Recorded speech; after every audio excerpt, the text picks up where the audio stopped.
وہ سن کے جو نیوٹن تھا اس نے 3 دفعہ خودکشی کی تھی. میرا بھی کچھ ایسا ہی حال ہے. خان صاحب کے بیانات سن کے میرا بھی دل چاہ رہا ہے کہ کہیں نہ کہیں کچھ نہ کچھ میں اتنا بڑا کر جاؤں کہ لوگ پوچھیں لوگوں سے کہ کیوں مرا تھا. کیا وہ یہ رہے ہیں کہ میری پارٹی کے لوگ جو تھے وہ ہدایات لے رہے تھے نواز شریف صاحب سے دفاعی تنصیبات پر حملے کی, کور کمانڈر ہاؤس میں گھسنے کی, میاں والی ایئرپورٹ پر جہازوں کو آگ لگانے کی کوشش وغیرہ وغیرہ. اور خود خان صاحب دے رہے ہیں مثال کے طور پہ. آپ کو یاد ہوگا کہ انہوں نے کہا کہ میں نے تو شکل پہلی دفعہ دیکھی ہے بشرا بی بی کی نکاح والے دن ہوں گے وہ. لیکن اون چودھری کا جو بیان آیا ہے اس نے کہا یہ درجنوں مرتبہ نکاح سے پہلے ان کو مل چکے تھے, میں اس کو ملوانے کے لیے لے کے جایا کرتا تھا اور یہ ملاقاتیں گھنٹوں جاری. انہوں نے جو کچھ اس کے ساتھ کیا واقعی دنیا میں کوئی نہیں کر سکتا, کسی کے ساتھ بھی نہیں کر سکتا کوئی یہ. ہاں انہوں نے جو کچھ کیا کہ مرید بننے گئے تھے, مرید بن کے پیر لے اڑے. آپ بتائیے دنیا میں کہاں ہوتا ہے یہ.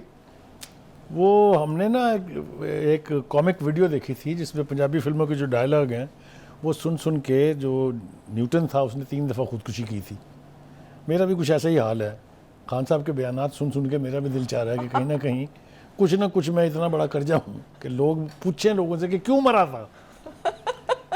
ہم جب ملٹری رجیمز کے دور میں رہتے تھے تو ایک اصطلاح ہوتی تھی CMLA جس کا مطلب تھا چیف مارشل لا ایڈمنسٹریٹر. لیکن ہم جرنلسٹ جو ہیں وہ اس کو سرکیسٹیکلی کہا کرتے تھے کینسل مائی لاسٹ اناؤنسمنٹ. یہ کینسل مائی لاسٹ اناؤنسمنٹ کا جو رویہ ہے خان صاحب کا یہ کوئی تازہ تو نہیں ہے, لیکن اب جس انتہا کو انہوں نے پہنچا دیا ہے وہ کمال ہے. اس لیے کہ اس سے پہلے انہوں نے خود کہا تھا یہ کہ یو ٹرن لینے والے بڑے لیڈرز ہوتے ہیں, یہ عام بندے کے بس کی بات نہیں ہے. کوئی باہر کا لیڈر سن لے تو وہ میرے خیال ہے صدمے سے مر جائے گا اس انٹرپریٹیشن کے. لیکن بہرحال وہ ان کی انٹرپریٹیشن تھی, وہ سمجھتے ہیں یہ بہت یعنی عظمت والی بات ہے, یہ بہت کوئی قابل عزت بات ہے, تو ان کے تئیں ہوگی. ایک عام فہم آدمی اس کو سمجھنے سے قاصر ہے. ہیونگ سیڈ دس, جب 9 مئی ہوا تو آپ کو یاد ہوگا کہ عدالت کے اندر بیٹھے ہوئے خان صاحب نے یہ کہا تھا کہ دیکھیں میں نے تو پہلے بھی وارن کیا تھا, اب دوبارہ وارن کر رہا ہوں کہ اگر مجھے ہاتھ لگایا, اگر مجھے گرفتار کیا تو پھر یہی ہوگا. یاد ہے آپ کو؟ جی بالکل یاد ہے. پھر اس کے بعد انہوں نے کہا کہ نہیں یہ تو لوگ ایجنسیوں کے تھے, ہمارے لوگوں نے تھوڑی کیا ہے, یہ تو میرے لوگ ہی نہیں ہیں. یہ بھی یاد ہے. پھر آپ کو یاد ہے اس نے کہا کہ محسن نقوی نے کرایا ہے سارا کچھ. یہ بھی یاد ہے. بالکل یاد ہے. پھر انہوں نے کہا کہ اب یہ تازہ جو بیان آیا ہے وہ یہ ہے کہ یہ 9 مئی کا سارا واقعہ تو نواز شریف نے کرایا ہے.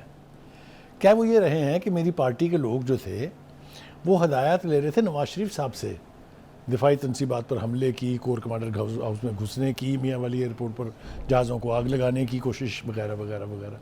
وہ یار کدھر جائیں, کس بات کا اعتبار کریں؟ آپ مجھے خود ہی بتائیں ایک عام فہم آدمی کے طور پہ کتنا یہ کنفیوزنگ ہے. اس کے اوپر جو مریم نواز کا ٹویٹ آیا ہے وہ ظاہر ہے مذاق اڑانے کے مترادف ہے.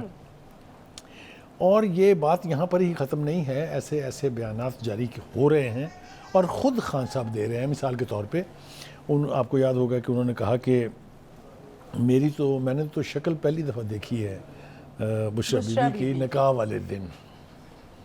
اب یہ کوئی عام آدمی سن کے کیسے برداشت کر سکتا ہے اس کو کہ جو ان کے سابق شوہر ہیں انہوں نے تو اب عدالت میں بیان دے دیا نا کہ میرے گھر آ کے بیٹھتے رہتے تھے, گھنٹوں ان کی ملاقاتیں چلتی تھی. پھر انہوں نے یہ بھی کہا کہ پھر جب اور زیادہ تعلقات بڑھے تو پھر یہ اسلام آباد منتقل ہو گئی تھی, میرا فارم ہاؤس تھا اس پہ, اگرچہ کہ ان کے بیانات میں بھی, پہلے کے بیانات میں بھی اور پھر وہ جو ہے وہاں سے روز ملنے کے لیے بنی گلا جایا کرتی تھی.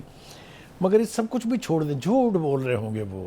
لیکن اون چودھری کا جو بیان آیا ہے اس نے کہا یہ درجنوں مرتبہ نکاح سے پہلے ان کو مل چکے تھے, میں اس کو ملوانے کے لیے لے کے جایا کرتا تھا اور یہ ملاقاتیں گھنٹوں جاری رہتی تھی. انہوں نے یہ بھی کہا ہے کہ بہتر ہوگا کہ خان صاحب اب اپنے منہ کو لگام دیں, ورنہ میں جب بولوں گا تو وہ شرم سے نہ منہ دکھانے کے قابل رہیں گے, نہ ان کو سر چھپانے کی کہیں جگہ ملے گی. تو بخاری صاحب, خان صاحب تو یہ بھی کہہ رہے ہیں کہ جو بشرا بی بی کے ساتھ کیا دنیا میں اس کی مثال نہیں ملتی. جی بالکل, انہوں نے جو کچھ اس کے ساتھ کیا واقعی دنیا میں کوئی نہیں کر سکتا, کسی کے ساتھ بھی نہیں کر سکتا کوئی یہ.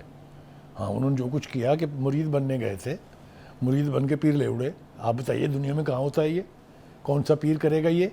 تو یہ تو وہ ٹھیک کہہ رہے ہیں, ان کے فرمان میں کوئی شک نہیں ہے, مستند ہے ان کا فرمایا ہوا کہ کسی دوست کے گھر میں گھس کے آپ اس کی بیوی لے اڑیں گے. ظاہر ہے عام آدمی تو نہیں کر سکتا نا, یہ عام آدمی کے بس کی بات ہے. تو ہیونگ سیڈ دس